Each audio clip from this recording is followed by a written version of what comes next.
تو چنگیز خان اٹھا ہے کہ 610 میں، اور اس نے تباہی کا ایک ایسا ریلا اس کے ساتھ تھا، ہر چیز کو خس و خاشاک کی طرح بہا کر لے گی۔ 664 میں وہ مرا ہے، اس وقت اس کی عمر 73 برس تھی، 73 سال 4 مہینے۔ اس نے کوئی 25 برس حکومت کی، اور اس نے چنگیزی سلطنت کو ناقابل تسخیر بنا دیا۔ یہ دنیا کا واحد جرنیل ہے، رات بھی بتایا تھا، جس نے شخصی طور پر تنہا سب سے زیادہ فتوحات کی ہیں، اور اس کا کوئی علم عطائی تھا جنگوں کے بارے میں، ملک گیری کے بارے میں، جہاں گیری کے بارے میں، اس کا علم عجب تھا، اس کی برق رفتاری، اس کی ذہن کی تیزی کمال درجے کی تھی۔ قبائل کو ایسے اس نے جوڑ دیا تھا، سب ایک جھنڈے تلے مختلف قبائل جمع ہو گئے تھے، اور دنیا کی ناقابل تسخیر طاقت بنے۔ اور قراقرم صحرائے گوبی میں منگولیا کے پاس ایک بڑا شہر اس نے بنایا، دارالحکومت، جو ساری دنیا کا سب سے بڑا دارالحکومت، اور ان کا بڑا نشانہ مسلمان تھے، مسلمان، کہ مسلمانوں سے زیادتی ہوئی تھی، جس کے بدلے میں چنگیز خان نے ان پر حملہ کیا تھا۔ چنگیز خان کے مرنے پر اس کی سلطنت، اس کے 4 بیٹے تھے، بڑا جوجی تھا، جوجی کے بارے میں اسے شک تھا کہ یہ میرا بیٹا نہیں، کہ اس کی جب یہ چھوٹا سردار تھا تو اس نے بڑی شکستیں کھائیں، حتیٰ کہ اس کی بیوی اغوا ہو گئی۔ جب وہ واپس آئی تو حاملہ تھی، لیکن اس نے بورقائی خاتون اس کا نام تھا، اس نے ہمیشہ اس کو عزت دی اور اس بیٹے کو اپنا ہی بیٹا سمجھا، اس کا نام جوجی۔ 3 بیٹے اس کے سامنے پیدا ہوئے، اغدائی، چغتائی اور طولوئی۔ تو اس نے اغدائی کو اپنا جانشین بنایا، اور جوجی کو روس کی سلطنت دی، روس کی، اور چغتائی کو اس نے منگولیا کی طرف کا اور چین کی طرف کا علاقہ دیا، اور جو طولوئی تھا اس کو یہ نیچے آذربائیجان سے نیچے ایران اور یہ شام، یہ علاقے اس نے 4 حصوں میں اس نے اپنی سلطنت کو تقسیم کیا، اور اغدائی کو سب سے بڑا سردار بنایا۔ اغدائی کے دور میں فتوحات کا رخ مسلمانوں سے ہٹ کے یورپ کی طرف چلا گیا، تو ان کا ایک سالار تھا سوبدائی بہادر، سوبدائی، وہ پولینڈ تک پہنچا، پولینڈ تک، لیکن اس میں کوئی ایسی سلطنتیں تھیں نہیں، ایسی چرواہے سے بیچارے غریب لوگ، تو وہ پولینڈ تک اس نے چنگیزی سلطنت کو پھیلا دیا۔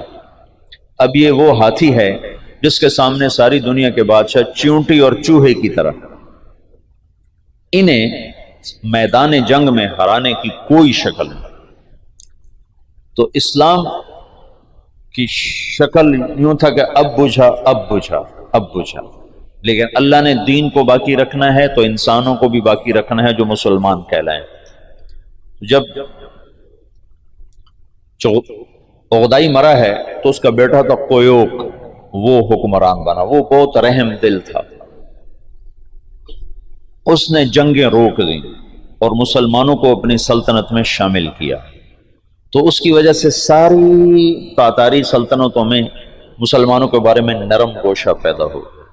اب نامعلوم تاریخ کے گمنام سپاہی ہیں جو اتنے غیر معلوم ہیں، اتنے نامعلوم ہیں کہ کسی تاریخ میں ان کا نام تک درج نہیں، ان کی جگہ درج نہیں، جنہوں نے تاتاریوں کو دعوت دینا شروع کی۔ خونخوار قوم ہے، اور تاتاری غریب مسلمانوں کی دعوت سے اسلام قبول کرنا شروع ہو گئے۔ یہ تاریخ کا حیرت ناک واقعہ ہے۔ غیر مسلم مورخین بھی اور مسلم مورخین بھی جب یہاں پہنچتے ہیں تو وہ حیران ہوتے ہیں کہ کیسے ایک فاتح قوم نے مفتوح قوم کا مذہب کیسے قبول کر لیا۔ ہندوستان میں کوئی عیسائی نہیں تھا، آج کروڑوں ہیں، کہاں سے آئے؟ انگریزوں نے دعوت۔ اندلس سے سارے مسلمان مٹ گئے، سب عیسائی ہو گئے، کیسے؟ طاقت عیسائیوں کے ہاتھ میں۔ تو یہ ایک عجب واقعہ ہو رہا ہے کہ طاقت جن کے ہاتھ میں ہے وہ اسلام کے سب سے بڑے دشمن ہیں، اور اسلام اور مسلمان ان کے لیے سب سے مبغوض چیز ہے، اور پھر وہ انہی کا کلمہ پڑھتے جا رہے ہیں۔ یہ 7ویں صدی میں ہو چکا ہے۔ آج کا چنگیز کسی اور شکل میں ہے، کسی اور نام کے ساتھ ہے، آج کا ہلاکو کسی اور شکل میں ہے، کسی اور نام کے ساتھ ہے، لیکن آج بھی وہی ہوگا جو 7ویں صدی میں ہو چکا ہے۔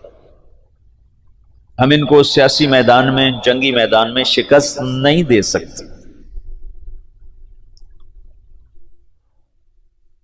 کہ وہ سائنس ٹیکنالوجی میں وہاں پہنچ چکے ہیں جہاں ہم اور جنم لے کر بھی نہیں پہنچ سکتے، لیکن ایک راستہ ہمارے پاس پڑا ہے، ہم ان کو دعوت دیں۔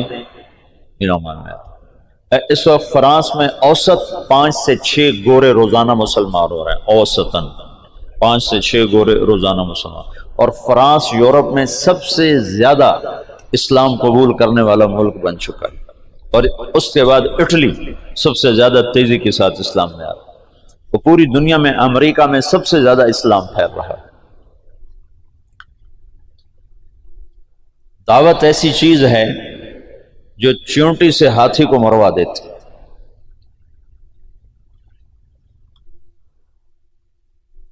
اس کی نرمی سے کچھ دل نرم ہوئے اور اسلام داخل ہونا شروع ہوا۔ تو کویوک جب مرا ہے تو اس کا بعد طولوئی کے 4 بیٹے تھے، ایک قبلائی خان، ایک منگو خان، ایک بوکا خان اور ایک ہلاکو خان۔ تو اس وقت جوجی کا بیٹا ایباقا وہ سب سے بڑا سردار تھا تاتاریوں میں، تو انہوں نے مشورہ کیا کہ اب ہم کس کو اپنا خاقان بنائیں، تو ایباقا نے منگو خان کے بارے میں کہا کہ اس کو اپنا خاقان بناؤ۔ منگو اسلام دشمن تھا، اس کے دور میں بغداد تباہ ہوا ہے۔ جب بغداد پہ حملے کا لشکر نکلا ہے تو یہ جو مسلمان دائی تھے یہ جوجی کی نسل میں اپنا کام دکھا چکے تھے، اور جوجی کا پوتا برکا خان مسلمان ہو گیا۔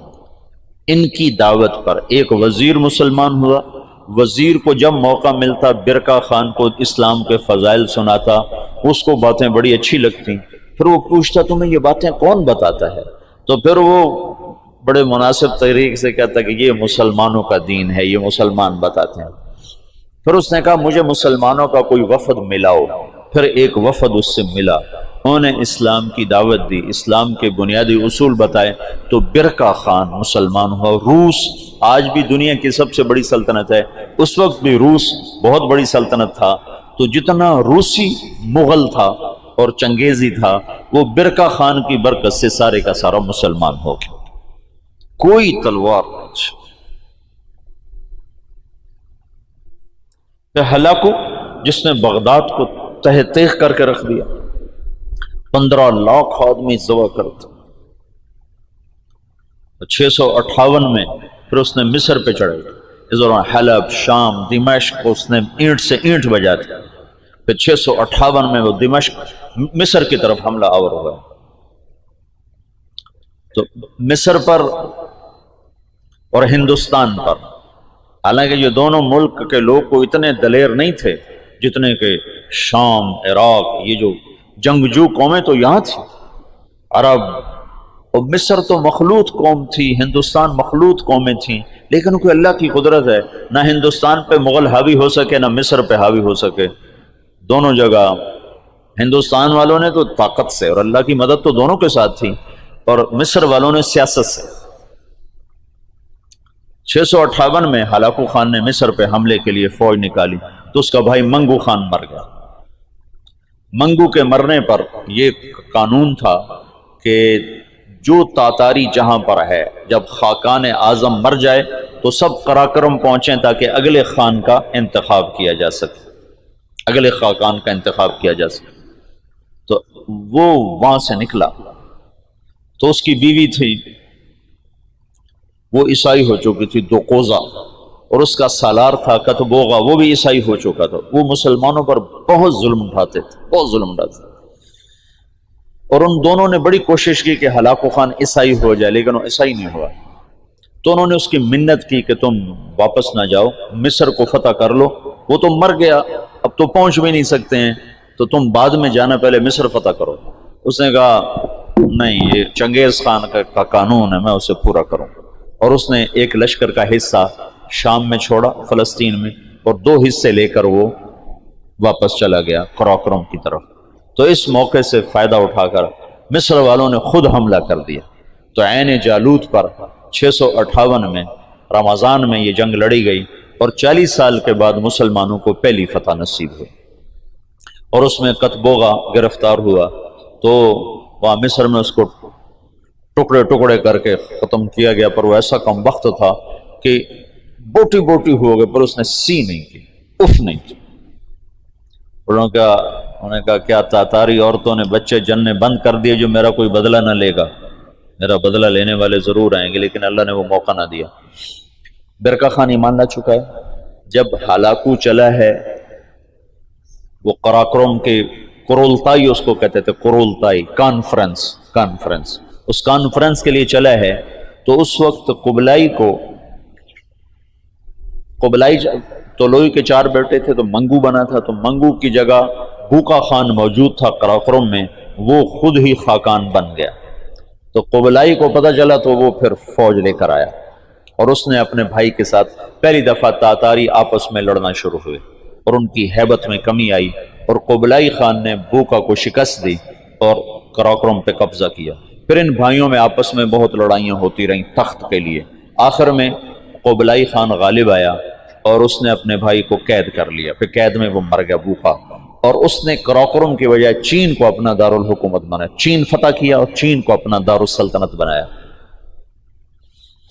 جب ان جنگوں سے فارغ ہوئے تو ہلاکو خان نے حملہ کیا مصر پر، تو برقع خان کو خط لکھا رکن الدین بیبرس نے کہ تم ہماری مدد کرو، تم بھی مسلمان ہو، ہم بھی مسلمان۔ تو پھر برقع خان نے ہلاکو کو خط لکھا کہ تم مسلمانوں پہ حملہ نہ کرو ورنہ میں تم پہ حملہ کروں گا۔ تو ہلاکو نے اسے خط لکھا کہ تم نے چنگیز کا قانون نہیں پڑھا کہ تاتاری آپس میں نہیں ٹکرایا کرتے؟ تو اس نے اس کو جواب دیا کہ وہ بھی کافر تھا، تو بھی کافر ہے، تو حملہ کرے گا میں تیرے اوپر حملہ کروں گا۔ جب وہ مصر پہ حملہ آور ہوا تو برقع خان ہلاکو پہ حملہ آور ہوا، تو اس نے ہلاکو کو شکست دی، اور مصر اس تسلط سے نکل گیا۔ پھر ان دونوں بھائیوں کی، چچا زاد بھائیوں کے آپس میں لڑائیاں ہوئیں، جس میں ہلاکو کو آخر میں شکست ہوئی، اور اس غم سے وہ بھی 42 سال کی عمر میں فالج کے مرض سے مر گیا۔ اس کا پوتا ہلاکو کا پوتا نکودار اس کا نام تھا، پہلے وہ عیسائی ہوا، عیسائی، اور اس نے اپنا نام نکودار رکھا۔ یہ نکودار خاقانی نام نہیں ہے، لیکن بعد میں اللہ نے اس کو اسلام کی دولت دی تو وہ مسلمان ہو کر اس نے نام احمد خان رکھا۔ ہلاکو کی نسل میں اسلام داخل ہو گیا۔